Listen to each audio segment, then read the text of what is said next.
Ladies and gentlemen, at the outset, let me thank the Bangalore branch for giving me an opportunity to discuss on the changes made by the Finance Act 2022 relating to the provisions of charitable or religious trust or institutions. To give you the backdrop, the Finance Act 2022 has made sweeping changes with regard to the various provisions and provisos. There are 28 amendments which has been made. And of these 28 amendments, the 18 explanation has been inserted. And they have added, substituting the provisos, 2 numbers. So 18 plus 2, you have 20. Then new provisos they have added, it's of 2 numbers. So 20 plus 2, 22. And they have substituted provisos, 3 numbers. Okay? 25.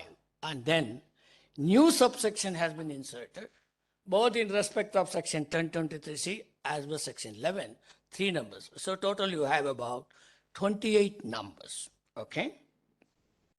Now of these 28 numbers, the most important of this is it has made structural changes. It has made structural changes with regard to the operations of the provisions. Secondly, they brought a level playing provisions. So what is a level playing provisions? There are certain privileges has been given to the institution covered under section 1023C. Whereas even though section 1023C stands as a charitable institution, but privilege has been given, whereas section 11, when the section 11 operates, it is incumbent upon you to comply the requirement. So this privilege has been given for 1023C. There was a hue and cry in the past why such privilege should be given to the institutions covered under section 1023C. Now they have brought it the level playing. So as it would apply to section 11, would apply equally to section 1023C institutions.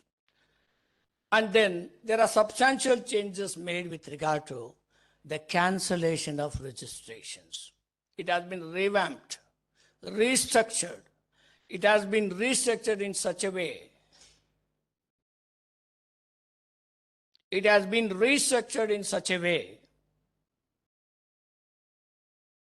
Unwielded power has been given to the Commissioner of Income Tax to cancel the registration.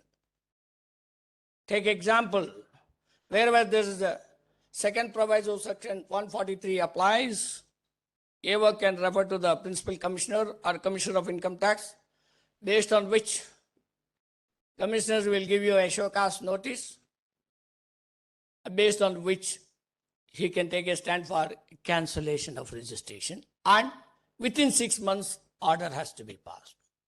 And what is the matter? The matter is, if you go to the second proviso to 143, there it requires if a trust or institution engages in a business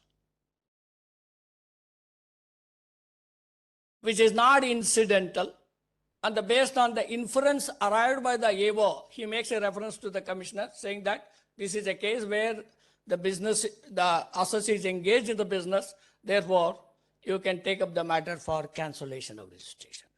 So then of course the commissioner will give you a show cause. Ultimately he can cancel the registration. And he can cancel the registration. But the important point is, even without undergoing before the appellate authorities, power is given for cancellation of registration on a matter which is a controversial today.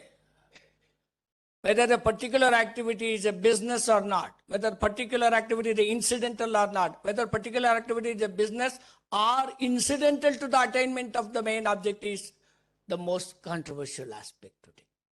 And on this pretext, if the power is vested with the commission to cancel the registration, you can imagine the consequences that it would follow. Okay? Then, while making these changes, penalty provisions first time in the history has been brought in. 271 AAE has been brought in. And what is the penalty? Penalty is not on the tax on the income. Penalty on the income. The first time. So now there are two situations they have brought in. The first situation is they levy penalty 100%. 100% of the income. Suppose you give undue benefit to the specified person, maybe about 1 crore, and your penalty will be 1 crore, if it is the first time. If it is a subsequently, if the same recurrence happen, then the penalty will be 200%. That means 2 crores. This is something difficult to swallow by these institutions. And then, first time in the history, they have brought the computational provisions. There was always a controversy. What was the controversy? Suppose section 13 applies, because section 13(1)(a) to 13(1)(d), section 13(2)(h) to section 13(2)(h). Now, when this provision applies, plainly speaking, section 11 and 12 will not apply. So whenever section 13 applies, section 11 and 12 will not apply. In the past, it led to marathon litigation in the matter. When you do carry a charitable activity, but for some mistake committed for which you have to lose the exemption. So first in the history, that Mafatlal case came from the Mumbai High Court. They said only to the extent of violation it has to be taxed, not on the entire income. So it has followed. Then again the Karnataka High Court judgment came in F.R. Mullar's case, saying that only to the extent of violation to be taxed, but not on the entire income. Entire income should not be forfeited. Again, there's a Madras High Court decision in Women's Children Welfare Association Trust that came in. Similar views were held. So consistently they said that only to the extent of violation to be taxed it. But department was contesting throughout, saying that whenever section 13 applies, then on the gross income it has to be taxed, because section 11 and 12 is inoperative in such a circumstances. As a result, you have to take a gross income on which tax will be levied. Now, this Finance Act has addressed this situation. They said, in a circumstances as I explained, then computation will be made separately. You will take the entire income as you have shown in the income and expenditure. Then certain adjustments will be made. That means whatever the depreciation you have claimed will be added back. Whatever the expenses that you have incurred out of the borrowings will be added back. And whatever the corpus donations that you have used will be added back. Whatever the donations that you have given will be added back. Then there is the resultant figure on which tax will be imposed on this. Of course, this, as far as this amendment is concerned, it's the most welcome, because much of the controversies has been brought down. So now let me go to the in specific, the changes made. The first changes is with regard to the voluntary contribution. Now, the voluntary contribution at the option of the board of trustees or the board can be converted into as a corpus donation. In the normal circumstances, voluntary contribution has a revenue character. And revenue character, and 85%, 15% is based on the gross revenue what you have received it. Now, amendment has been made particularly those which are covered under Section 80G2, those temples, mosques, churches, gurudwaras, which have been notified by the Government of India in the gazetting notification under Section 80G2, they have a privilege. Whatever the voluntary contribution that they have received, they can earmark it to the extent as a corpus donation. So discretionary has been given to the Board of Trustees to decide how much to be treated as a voluntary contribution and how much to be treated as a corpus donation. And this applies only to the institution covered under Section 80G2. Not all institutions. Don't mistake. Only those institutions which have been notified by the government is entitled for this benefit. Then the level playing provisions. I was canvassing that the Finance Act has brought various level playing provisions. What was the level playing provisions? In case of Section 11, covered under Section 12AB now, you are under obligation to spend 85% of the income under Section 11(1)(a). If there is a deficit of the spending, then to the extent of the deficit, you can accumulate by invoking Section 11 within brackets 2. And if you invoke this 11(2), there is a specified rule which asks you to file a prescribed form before the due date specified under the law. You have to file the form for accumulation of an income. If you look at the accumulation form, you have to specify the purpose for which you have accumulated. And you have to specify the amount that you are accumulating. And you have to specify the time period for which you are accumulating, but not exceeding 5 years. So this exclusively applies only to the institution covered under Section 11. But it will not apply to 1023C. Because 1023 says, there is a proviso which says, they have to spend 85%. In case there is an absence, they can accumulate. In what way they have to accumulate? What was required for Section 11 cases was not applicable for those covered under Section 1023. Now they say, they brought them in the same level, saying that in case there is a deficit of spending, they have to accumulate, they have to file a prescribed form. In the prescribed form, they have to specify the object and it should be invested in a manner provided under Section 11(5) of the Income Tax Act. Suppose I have accumulated, then covered under Section 1023C, and if you do not comply the requirement of the certain provisos, what is the effect? The consequences has been given in explanation 3.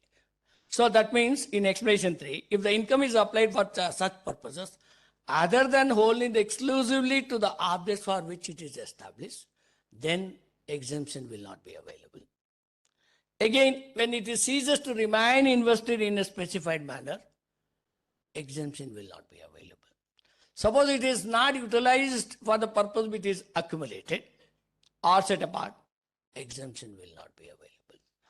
Then if the amount which has been accumulated, if you use this for giving away as a donation to the institution covered under Section 12AB, then exemption will not be available. So these are the changes they have made. And another important changes in level playing was income to be applied in India. See, in case of Section 11, it has led to a marathon litigation with regard to whether income to be applied in India and what is the meaning of income to be applied in India. Whether literal money spending in India is a must or achieving the object is necessary for the scheme of exemption provided under Section 11, 12, 13 of the Income Tax Act. The first case came up from the Andhra Pradesh High Court in H.H. Nizam's case of 117 ATR, it was reported, where they said that application has to be made only in India. That means you have to spend in India in order to claim an exemption. If you spend outside India, then you are not entitled for an exemption. Then various cases came in. Then the Delhi High Court came in Nascom's case, where in the Nascom's case it was held. They have spent the money in the Norway. but not allowed by the assessing officer. Finally, the court held that to qualify for an exemption under as an application section 11, you have to spend in India only. So now the question is, suppose I gave an example for various matters before the tribunal, saying that, take example A case, where I have achieved an objects in India, but I have spent some money outside India. Whether I would qualify under section 11? Second example I gave in case of B, where they spent in India, but benefits went to the people outside India. Whether I am entitled for an exemption in case of B, or I am entitled for an exemption in the section in case of A. Still, the confusion is there. Now, in 1023 cases, there is no reference to the word income to be applied in India. They said either you go to various subsection 1023C, it talks about application of income, but there's no limitation of word called application in India. Whereas in section 11, there is a categorically they say the income derived from the property held under trust to be applied wholly for charitable religious purposes in India. So now again this issue has been brought in. Why privilege to be given to section 1023 cases? Now the changes they have made, even those education institution, hospital and whatever you covered under section 1023C, now there is a mandatory requirement they have to apply the income in India only. Then changes in the objects of accumulation. In case those covered under section 11, wherever there is a deficit of income, you can accumulate under section 11 to rule 17A. Okay. But after some time, the board of trustees feels the object what they have mentioned in form 10, no longer that they can apply the income. In such circumstances, flexibility has been brought in. Section 11.3A operates, in which the assessee can make a notify to the assessing officer for change in the object, and after notifying to the assessing officer, you can apply the income for those objects. Now, similarly, in case of 1023C, where it is a mandatory requirement for an accumulation of income, changes can be made as per the explanation 5 to 1023C. Now, the next is level playing is with regard to furnishing the return of income. Whether furnishing of the return of income is required, is it mandatorily required? In case of section 12AB or section 11, there is a mandatory requirement. Section 194A. As per this, you have to file the return of income. In 2016, law was amended, where filing of the return of income, unless you file the return of income, the benefit of accumulation under section 11.2 will not apply.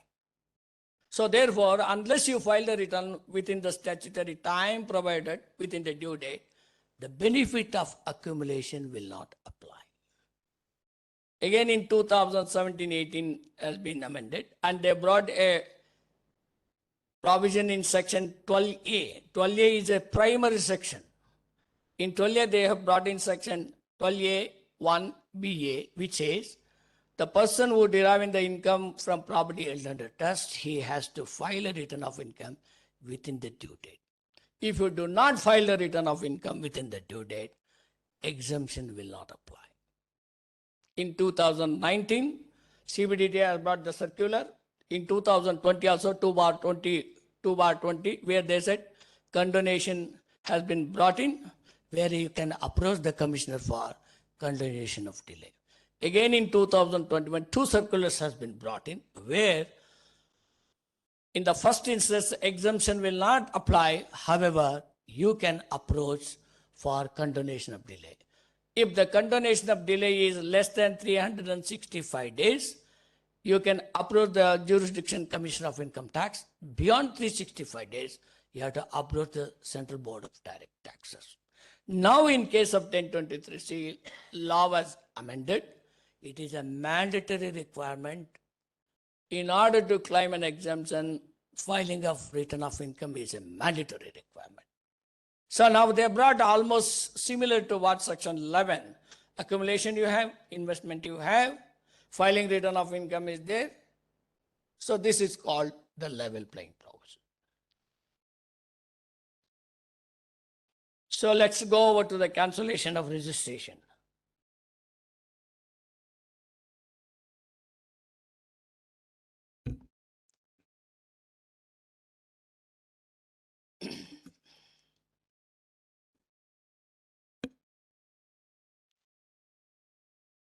If you take the historical perspective of the cancellation of registration, at one point of time, the registration granted to charitable trust or institution, life was infinite. There was no provision to cancel the registration. First time in the history in 1998, cancellation provision has been brought in. If you do not carry an activity or the activity which you carry is not in accordance with the objects as contained in the deed of trust, then power has been given to the commissioner after giving show cause to cancel the registration. Later on, it was amended in 2010, 2014, all that. Now, there are three situations in which the commissioner can cancel the registration. And what are those three circumstances? The principal commissioner has noticed occurrence of one or more specified violation during any previous year. If the commissioner noticed there is a specified violation, so there is the definition of specified violation, which I will talk little later. This is first limb. On occurrence of the specified violation, power has been given for cancellation of registration. The second circumstance is the principal commissioner has received a reference from the assessing officer under the second proviso to subsection 3 of section 143. That is, when a trust or institution engage in the business, when the assessing officer is confident that they have engaged in the business, then he can make a reference to the principal commissioner. Look, here is a case which is engaged in business. You exercise your jurisdiction for cancellation of registration. Thereafter, the principal commissioner will give you a notice and look at the matter whether you are really engaged in the business. If you have engaged in the business, cancellation can be made. If not, he may refuse to cancel the registration. But in any case, within 6 months, order has to be passed. Let me discuss more detail later. Then the third category is third limb, or the third category is the CBDT is bringing a risk management strategy. So what is the risk management strategy? We don't know today. What are the factors they bring for the risk management strategy also we are not aware. But the board will decide what is the risk management strategy. If your trust or institution falls within the risk management strategy, based on which power has been vested with the commissioner to cancel the registration. Now let's go more detail about it. So what is the meaning of specified violation? So the first limb talks about on the basis of the specified violation, cancellation of registration can be made. What is the specified violation? Specified violation means application of income other than the objects. So this is very important because and it's a time that we should educate the board of trustees how they have to spend the money. Because most of the time they spend money without looking at what the objects are. Whether the amount spending has any correlation with the spending. So objects and spending, there should be a nexus between these two. Suppose you spend money other than for the objects, where you can't be able to link this, then you'll be trapped under this. So application of income other than the objects. So this is the first element of occurrence of specified violation. The second is provision against a business not incidental to the attainment of its objects. This is also same what the Principal Commission on a reference by the AO under 143 second provision. So now, if you engage in a provision against a business in such a not incidental to the attainment of the main object. Now, how do you define you have engaged in the business? How do you say that you have engaged in the business?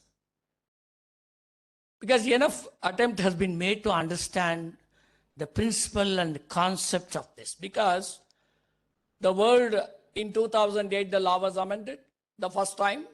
A proviso has been brought in section 215, where if the trusted institutions in the course of advancement of general public utility, if they engage in any trade, business, commerce, or rendering of services, then based on which the proviso will apply, as a result, the exemption will not apply. Certain limit of benchmark has been given, 10 lakhs, hike to 15 lakhs, then went to 25 lakhs. In 2016, they brought up to 20% as a tolerance limit. That means out of my gross so much of revenue, out of which if the 20% is relating to your business activity, less than 20%, though you engage in the business, but you can still continue to claim an exemption under section 11 of the Act. But now, how do you say that this is provision against a business? The law is very clear. Now, section 11, there is no bar for you to carry any business. Even charitable trust or institution, they can carry any business. There are no restrictions. They can carry any business, but incidental to the attainment of main object. That is section 11(4). That means those business activity incidental to the attainment of main objects, you are well within the law. You can carry on. There are two limitations they have brought in. One is, it should be incidental to the attainment of the main object. Secondly, you have to maintain the separate books of account. You should not club with that. Why they say that you have to maintain separate books of account? The reason is simple. When you compute the income of charitable trust, you have to compute 85% with reference to the gross revenue. Suppose you engage in a business, net profit is important. Otherwise, if I give 85% or the 15% benefit on the gross of the business revenue, then assessee will be getting undue benefit of that. So therefore, if you maintain the separate books of account, I know what is your net profit out of this. The presumption under the law is that this net profit or a surplus should be flow back to charity, and this should be merged with the charity, and which you are entitled for 85%, 50% of that. So this is the principle under which this provision has been brought in. Now, when section 11(4)(a) applies, that means you carry in a business, but incidental to the main object. So if it is incidental to the main object, is understandable. Then when the proviso will apply, when proviso to section 215 will apply, that means you are engaged in the provision against a business. When will you say? And it's not that easy to say. Again, there are three broad principles in this. One is, you are engaged in a business, provision against a business. Second is, you have engaged in business, but incidental. I'm not saying incidental to the business. It is incidental. You have an object for which you carry something incidental, that is also. The third category is, you carry in the business incidental to the attainment of my main objects. So these are the three different boxes you have to create and understand it separately. Now, as far as 3 is concerned, law is very clear. You are entitled for an exemption. And with regard to 1 and 2, quite a number of litigation already subsists in this country. There are as many as 240 judgments in this regard. Take example. I gave one example, live example. There is a hospital. In the hospital, there is a pharmacy. In the premises of the hospital, pharmacy was established. The assessing officer is of the view saying that your pharmacy is a business. Therefore, unless you maintain the separate books of account, you are not entitled for an exemption. In one of the cases, they did not allow, they taxed about 4 crores of rupees of taxes. On this matter, it was taken up before the tribunal, saying that, when will you say that is incidental to the business? When will you say this is a business? When will you say just incidental to that? See, now in the case what I gave you, hospital, one of the objective of the trust is to give a treatment to the people. Ultimate object of the institution is give adequate medical services to the patients.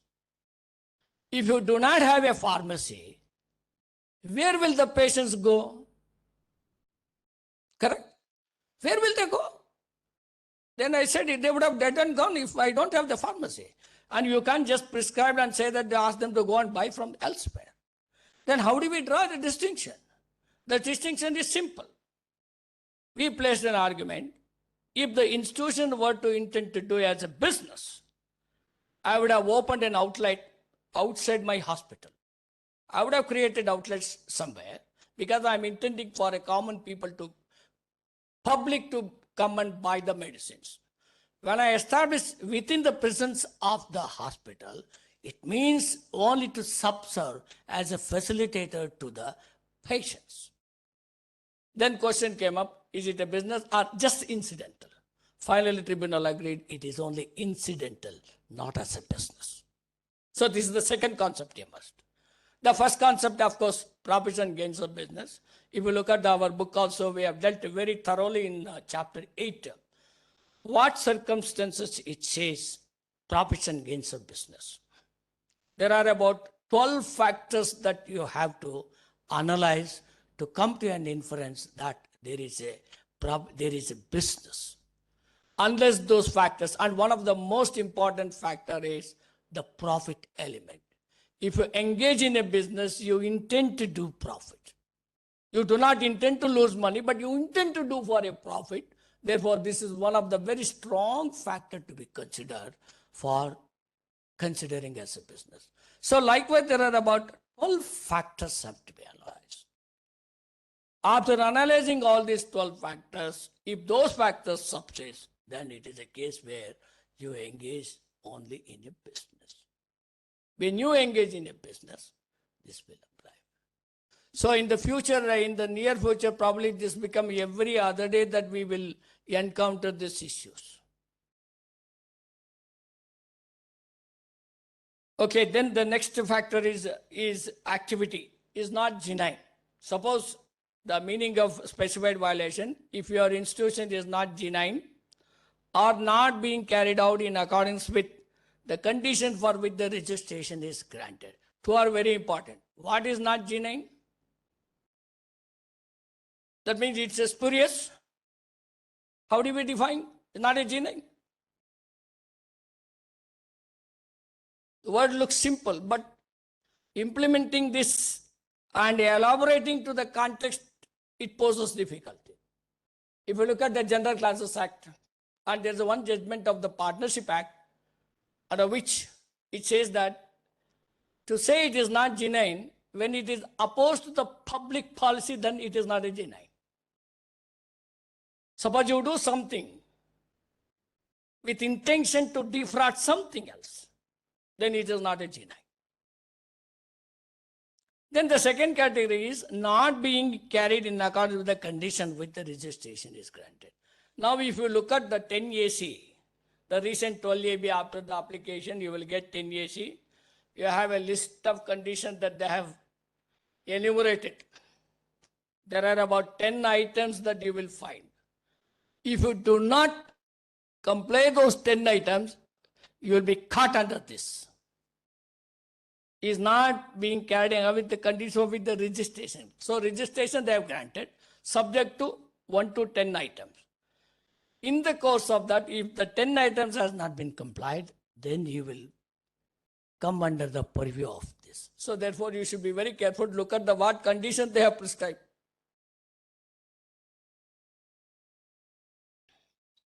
Then the next is not complied with the requirement of any other law for the time being enforced.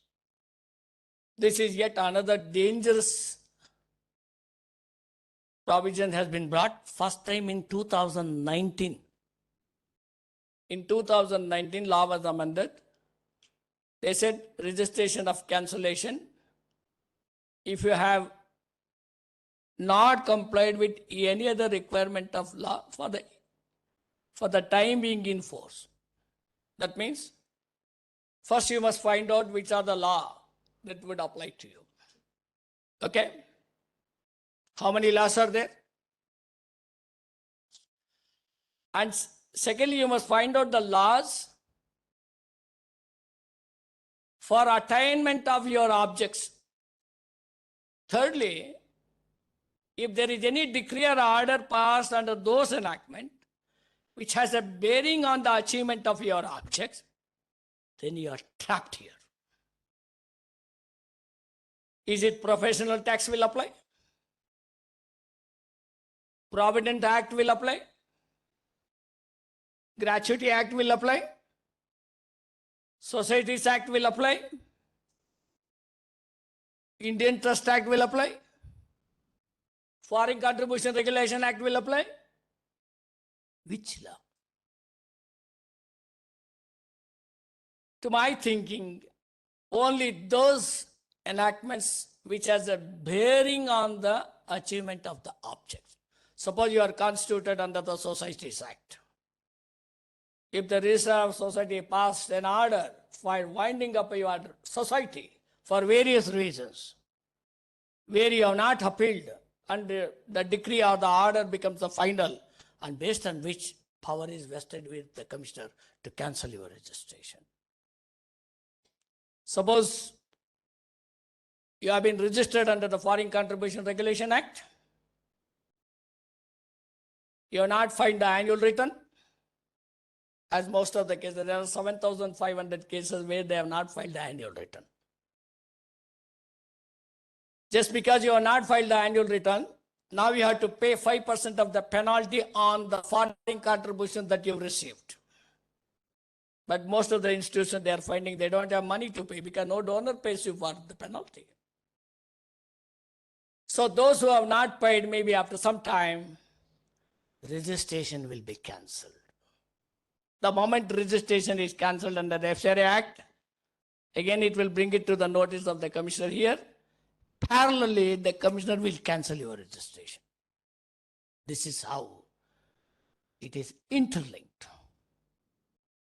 See, under the Foreign Contribution Regulation Act, you know how this expression came in? Way back in 2007, one of the women entrepreneurship, they created one trust. It was a very good trust. There they received $1,000 from one of the donors who appreciated them for their activities and all. He paid $1,000. They simply took this $1,000, deposited it into their account without bothering about FCRA and all that. Then they applied for 12-year registration. Then in the course of the hearing, in the income and expenditure, they have clearly shown foreign contribution received, equivalent to Indian rupee they have shown. The commissioner has asked, do you have a FCRA registration? They said, we don't have any FCRA. We have not heard also. We don't have that. Then he said, you withdraw the application, or I will inform the FCRA authorities you have violated the provisions of the FCRA. Then that time the interaction took place between me and them. Then I appeared on behalf of them. I told him, why are you worried about the FCRA Act? You confine yourself to Income Tax Act. So what is the objective? You see whether my objective is charitable, whether I am carrying out the charitable object. That's all what you have to confine to. If the law was intended that, then they would have worded, if the non-compliance of any other law for the time being in force, then the registration cannot be granted. What was thought in 2007 is fractified in 2019. Now the law says, if you have not complied with any other law for the time being in force, now you can cancel the registration. Basically, fundamentally, FCRA Act will play an important role here. Because the moment the cancellation happens, it has become a common phenomena under the FCRA Act to lose the registration, either one reason or the other. So based on that, cancellation happens. But the pathetic aspect is that if I do not comply under the FCRA law, but still I can operate my local account, I can receive the contribution from the donors in India, why should my registration to be cancelled? But no answer to this. Okay, let me move on to the next one. So assessing officer make reference, I have already dealt with that. Now the issue which I have in my mind is, when can AO make a reference? That is when there is a profits and gains of business and all that, that's clear. Exemption applies when the approval is in force. This is also amendment which is made in the 2022. Whenever there is approval is in force, then till the approval is in force, you are entitled for an exemption. Okay. Now, the next issue is whether cancellation of registration can be retrospective or prospective. In one of the educational institutions, the registration was cancelled with retrospective effect. And this was challenged in the Madras High Court, saying that any cancellation should have a prospective effect, but not the retrospective effect. In fact, Madras High Court has affirmed, yes, it is only prospective in nature. But the point is, when there is an occurrence of the violation, then the year in which the occurrence of the violation is a matter in which the cancellation takes place. Suppose there is a continuous occurrence of the violation, say from last 4 years. If the department detects today, me saying that cancellation will be prospective will not hold good, because it will go back to the year in which the occurrence has happened. This is law was amended also.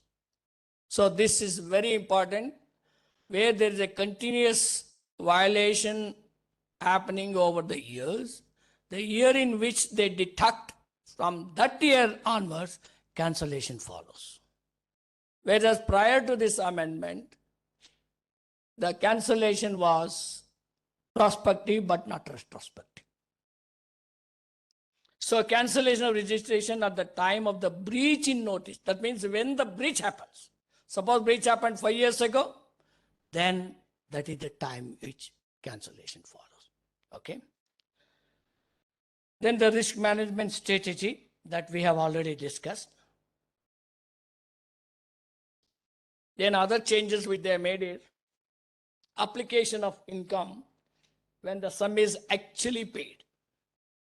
That means no longer your accrual system will hold good for charitable institutions. Only on the payment, it will be treated as an application. For the year in which you make the payment, it should be treated as an application and not otherwise. Now, as far as this is concerned, which we have also explained in our book, how do we reflect in the financial statement as of 31st March 2022? Just my thinking, I'm not sure whether I'm right. As of 31st March 2022, it's better you show sundry creditors up to 31st March 22. That means 22-23 fiscal year. 1/4/22, what was the sundry creditor balance? Better you show. Why you have to show? Because this law will not apply to the earlier sundry creditors. Then 22-23, whatever the discharge that the sundry creditors what you have made, because you can't change the system, you follow the same system, show the sundry creditors total balance, and whatever the payments that you have made for the earlier sundry creditors, you subtract from that. As a result, whatever the net of this can be subtracted while arriving the application of income.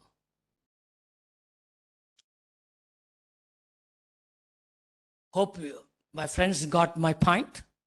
What I was trying to say, as of 1st April 2022, what were the sundry creditors of 31st you show separately.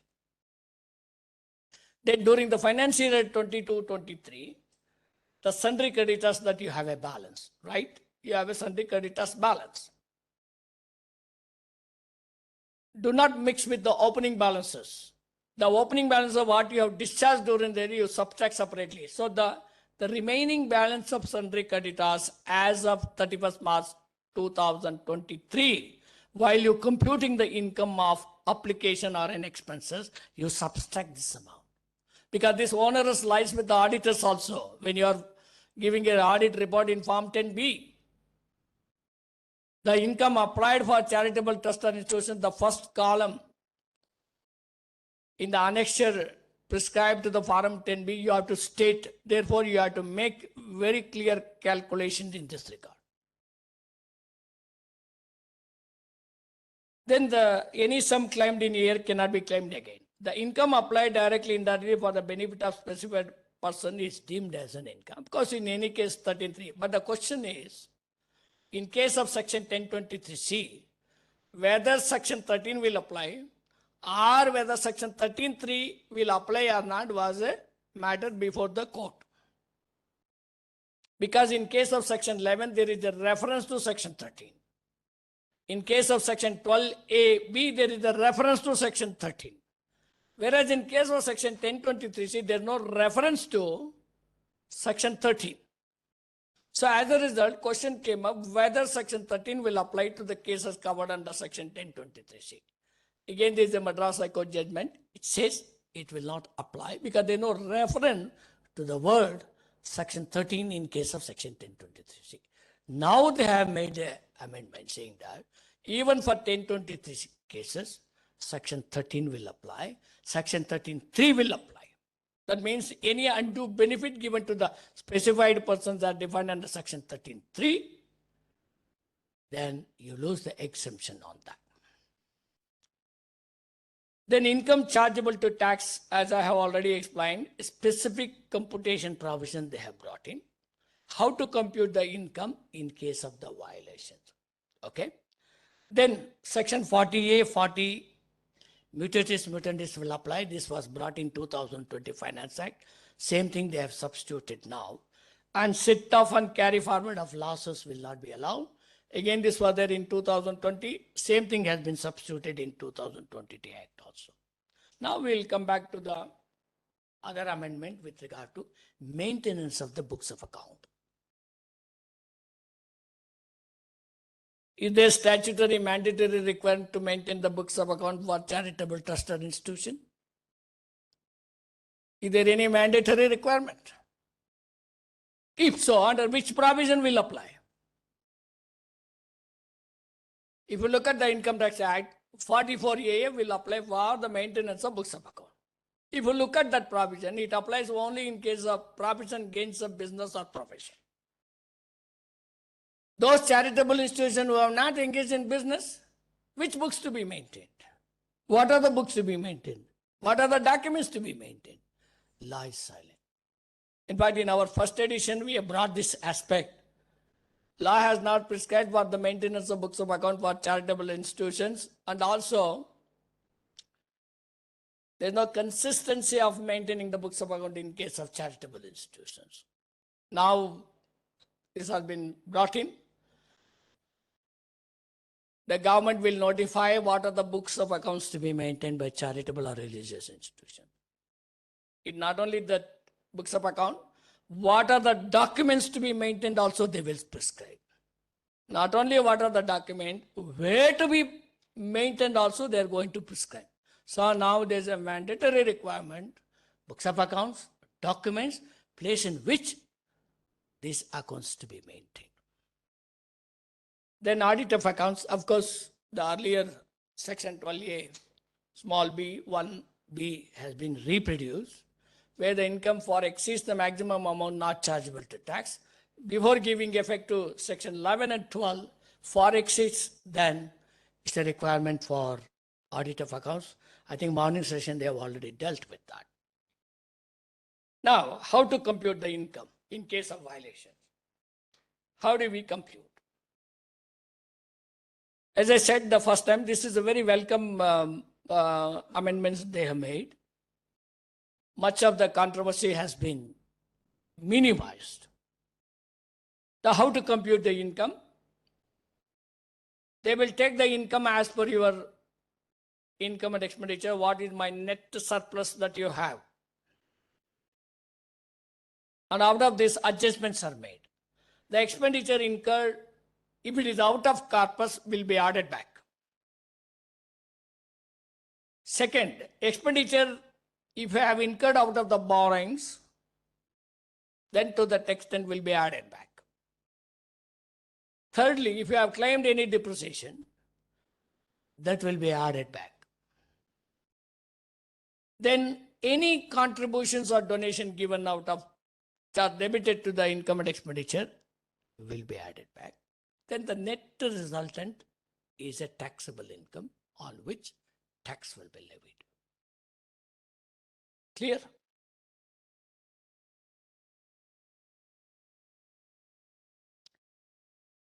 Anyway, this I will skip already. Amendment to section 115 TD, asking substance remains the same what it was before. But the question was, when the cancellation of registration, with regard to that, whether on your suo motu can you surrender your registration certificate? Can you do so? Suppose I don't want to carry my activity today, whatever the 12AB registration done in Form 10AC, can I surrender? Under which provision can I surrender? I don't want to carry in the business. I don't want to carry the charitable activity, but I want to close this. Can I do so? This question came up in Ratan Tata Trust case. Way back in 2015, March 15, they wrote a letter to the Commissioner of Income Tax saying that we are surrendering the registration because we don't want to claim any exemption under the provisions of the Income Tax Act. Then the Commissioner looked at it, but he has no power to accept this cancellation of registration because there is no provision built into that. Therefore, he has waited for 4 years. Then 115 TD came in from the assessment year 17-18. 18-19 it will apply. Then immediately he invoked, because Tata Sons, they were getting the dividend from various group companies, and it was a violative of section 13 because it bars for charitable institutions to hold the shares. And they were holding the shares and they were getting the dividend, on the basis of which he has cancelled the registration in 2019 and invoked 115 TD. And he took the entire amount of the assets, market value minus liabilities, brought to tax. This was challenged. And Mumbai tribunal held that the commissioner would have acted only in 2015. At that point of time, there was no provision 115 TD. Therefore, it will not apply. But matter is went up to the Mumbai High Court, where to avoid the judgment. Now we'll come back to the penalty. First time in the history, you will see the penal provisions for charitable trust or institution. And the penalty is not the tax on the income itself. There are two limbs has been brought in. The first limb relates to first time. So they are so very lenient. Government is very lenient. They say we will tax you, we will punish you only 100%. The second is with regard to 200% for recurrence. By default, you will trap under the second 200% only. Because the first time you do, by the time it comes to the cognizance of the assessing officer, 3 years would have already gone. So your recurrence of the issues has been persisted over the years, right? So now in case of the first 100%, suppose your income where undue benefit given to the specified person is 1 crore, your penalty is 1 crore. In the second subsequent years, you will be taxed at 2 crores. So in most of the income tax provision on the penalties on the tax on the income, but here penalty is on the income itself. I'm not sure how many representation made to the Ministry of Finance with regard to this. Even Chamber of Commerce also. I'm not sure.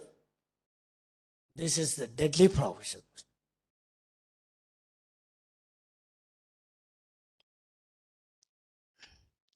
So these are the few changes which has been made in the Finance Act 2022. If I have any questions, I welcome all of you, please. Thank you.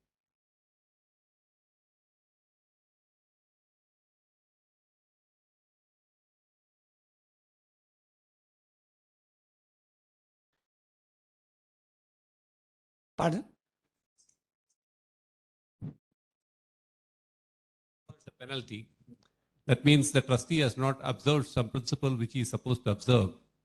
So is the trustee liable to pay to the trust under the trust law, if you have to apply the trust law? Yeah, blindly speaking, now any charitable trust or institution, it has a no life. Right? You agree? It is only the board of trustees who are responsible for this. Right? In fact, similar to the questions what you pose, came up before the Mumbai High Court. Because there the matter was, when the trust, the argument was, trust should not be penalized, trustees should be penalized because trusts have no life. We are only depending upon the trustees. If the trustees do not comply with the specific requirement of law, you should punish them but not the trust. So on the contrary to what Srinivasan, you are saying, that this was the issue. Then they said that yes, there is some tendency of your argument because trust cannot function as it is. Only trustees.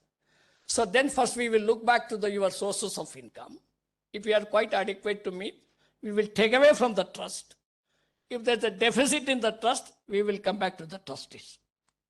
This is the general principles now. But what I would, in the most of the forum I've expressed, let us take this matter before the ministry. At least on the tax, you compute the tax on the whatever the benefit. On that you levy penalty. It's justifiable because even under the income tax law, always you go with the tax on an income. Even on the concealment that you go on the tax on the income, and the penalty is based on that, maybe 100, 200, 300%, whatever it is. Same methodology should have been applied. Okay? I've got more difficult situations for you, sir. Pardon? I've got more difficult situations to ask. I can say, suppose the anonymous donation of 1 crore is received, and that is diverted to a trustee who is a related party. Now you got 70% tax on the anonymous income and 200% tax on the income which is diverted. So you got a 270% levy on that. That's true. Better to offer as an anonymous income and further amplifying further of the issue. Now, is it the occurrence of two violations? One is anonymous donation accepted under the law, which I will pay 30% of taxes. Secondly, whether this anonymous donation, when it is given to a specified person, again you are under the 200%. In two ways that they get benefit out of that.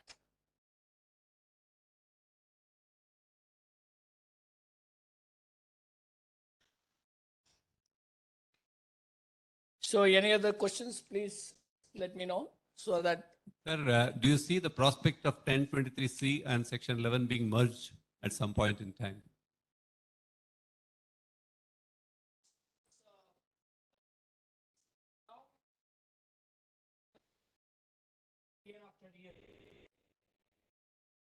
One time, Section 1023 had a special privilege. If you go back to prior to 1989, those educational institutions covered under Section 1022, hospital covered under Section 1022A, there was a blanket exemption. If you exist solely for educational purposes, not for the purposes of profit, entire income is exempt. Whether you will spend 85, 40%, immaterial. Because this they came because when the act was, even under the 1922 act also the similar provision was there. Because when we became an independent, hospital and education was the first object of this nation to be provided. So therefore they said, okay, you come on, then much of the people were not coming forward for establishing the education institution. So incentive was given. But later on, the year after, it becomes a big lobby. Now education seems to be a big lobby. Hospital seems to be a big lobby. But still you are protected under Section 1023. See? So under the new dimension and paradigm what's happening, of course, I agree. There's no special privilege now. It has been narrowed down to a greater extent. And another unfortunate, if you compare between Section 11 and 1023C, I am of the view 11 has more edge of benefit than 1023C. The reason is simple. Now in case of educational institution, it says that exists solely for educational purposes, but last phraseology was not for the purposes of profit. Again, similarly in case of hospital also, not for the purposes of profit. If you say not for the purposes of profit, if your income and expenditure shows huge profit, how do you defend? Whereas in case of Section 11, these limitation words are not there. They said that you carry the charitable activity, that's all. Whether I made a profit, whether my profit is beyond 15% and 20% is not a matter. But makes difference in case of 1023. That is how Punjab and Haryana High Court took in one of the cases, because there the profit was 28%. They said you exist solely for profit, not for a charity, and exemptions were not given. Now if you look at that, you take the example of the Karnataka VTU case also. It's a wonderful investigation done by the department, very categorical. They have come to the conclusion the profit made by the VTO was 48%. They said not even a businessman can think of, but these education institutions made the profit of 48%. Therefore, they said this Section 1023 will not apply to you, and it went up to the High Court. High Court affirmed the views of the department, went to the Supreme Court. Supreme Court affirmed. So there the Supreme Court said benchmark was brought in. What was the benchmark? Up to 15% is a tolerance limit. That means from the gross revenue, all the application with regard to revenue, application of capital, you take together, then you arrive at what is my percentage of profit. If the percentage of profit is less than 15% or 15%, that is the benchmark. When it is 15%, still you are entitled to claim an exemption. Beyond 15%, it may not amount to not existing or existing for the purposes of profit.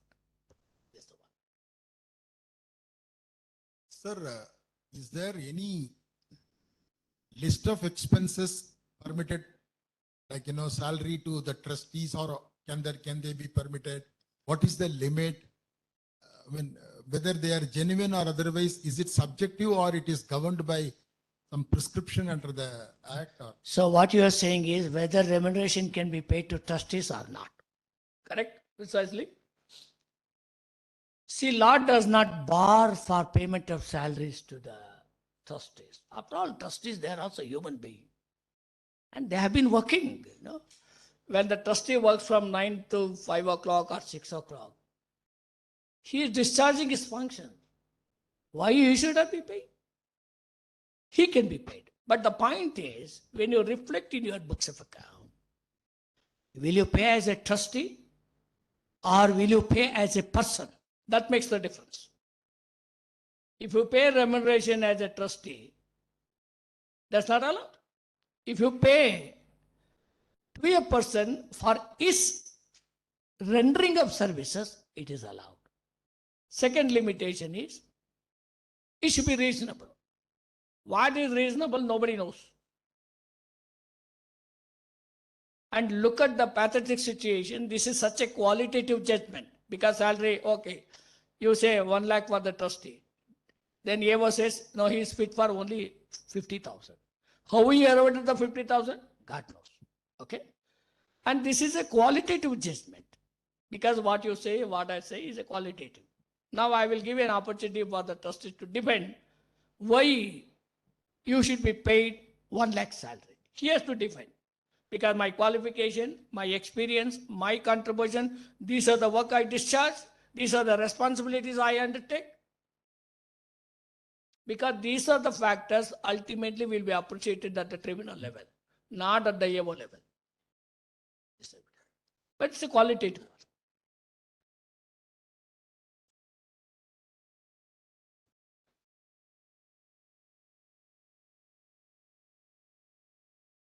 First, you must have a contract with him, right? Just like any other person, you hire him, you have a contract or a memorandum of understanding that you should execute it. So whatever the profile what he is doing, we have to put all across and then mention Absolutely. services. What are the functions that he is discharging? What are the scope of the work for which you are paying him the salary? You have to prove that. So all along up to some point, there was no remuneration at all. Last 2 years, they started giving, let us assume that.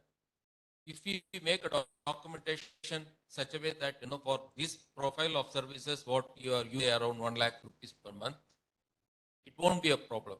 Absolutely. Because it is you can't force every year to take, no. It is up to the option. It is for the trustees to decide. He can say, yes, from now onwards, I need salary. The documentation should be You put have to before the board. Board of trustees. Board should approve the. That way it is to be done. Actually, this is an administrative matter, need not go to the board. Hiring, firing of an employee is an administrative matter. He happened to be the trustee also. Maybe. For abundant caution, you place before the board, but not literally required.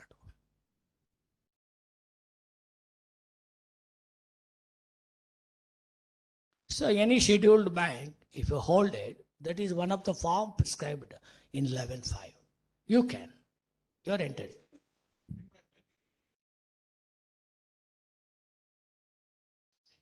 Because there the law was presumed, if you have accumulated lump sum, you are going to deposit. That's not the fact. Not required also. But only thing is, as on the specified date, within 6 months, you have to prove deposits is there. Yeah, why not? Current account is also account, no? In scheduled bank, you can do that. There's no problem. Sir, with this so much of complexities, what should be the advice, sir? Pardon? Whether to form trust or not? With so much of complexities. Difficult to answer in this forum. If we say, then we don't see anybody here. The next, right? No, See, only thing is misuse should be, see, because if you look at the total number of, you know, how much money is deployed for charitable institutions in this country? 6 trillions. in India. 6 trillions in India. More than our big budget, sir. Okay. Out of this 6 trillion, there are two monitoring agencies. One is on the foreign contribution, Ministry of Home Affairs. Under the Ministry of Home Affairs, you have FCRA. And the second is the Income Tax Department. About 5 years back, I went and met the Director of Income Tax Exemption. Do you know how many cases are there in Karnataka? He said, we have no idea. You know how many cases are in Bangalore? We have no idea. So now because of the National Register has come, because of the law was amended basically for that. So that now you have crisp all the daughters available. Now year after year after year after, whatever the lacuna existing, subsisting in the law,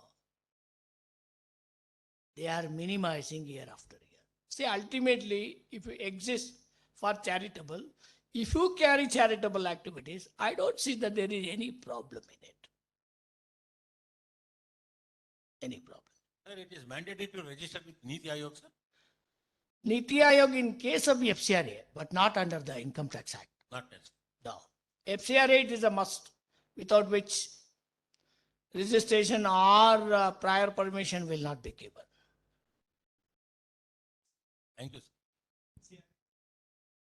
Now FCRA, because of paucity of time, I think I requested the Honorable Chairman to slot some other day where at least 2 to 3 hours are required actually. Some of the interesting questions I brought in there.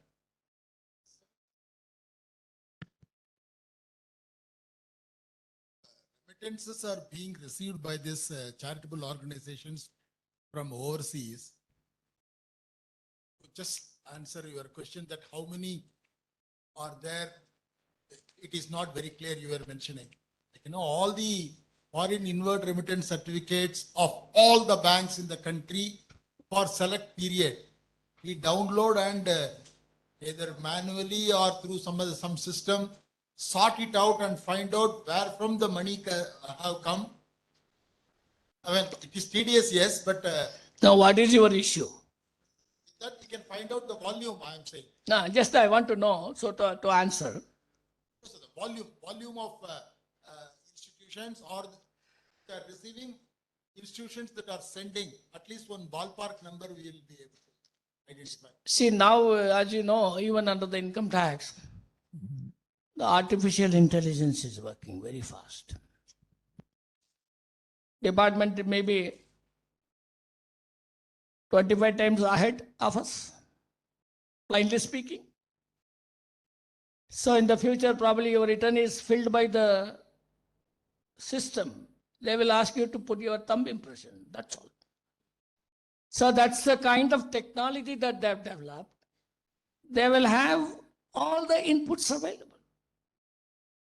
Now with regard to your foreign contribution, not all remittances to fall within the meaning of foreign contribution. Because are you a businessman? Are you doing a charitable activity? If you are a businessman, don't worry. It will not apply. If you are carrying a charitable activity, then you will be coming under the FCRA. Then prior permission, because that's without the permission from the Ministry of Home Affairs, you can't receive the money. You can't receive the money.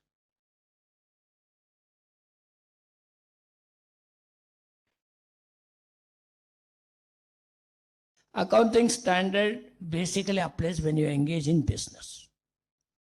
For charitable activity, it will not apply. If the charitable activity also engages in business, like incidental what I said, accounting standard will apply. Will apply. Pardon? See, because every year there was a litigation.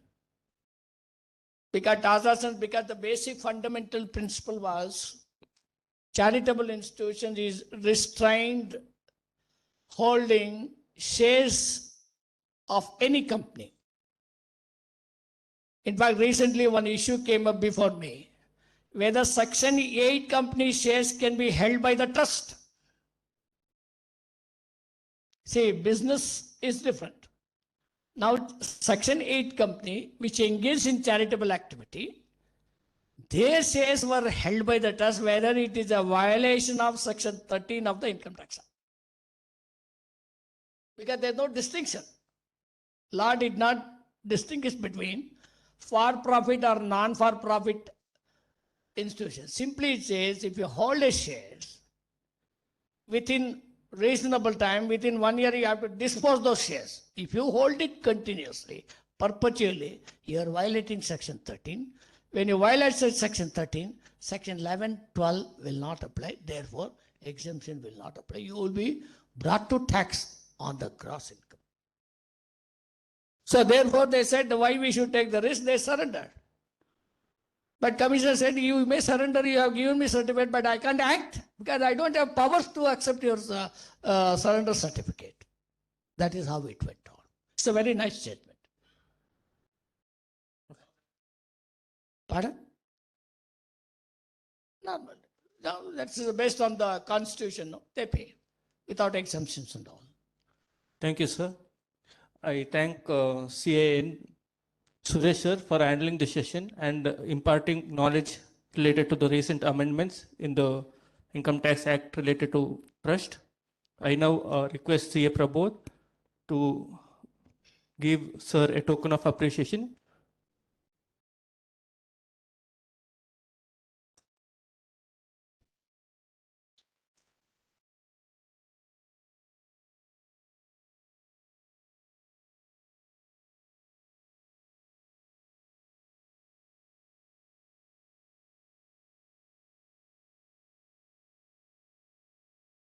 So thank you so much.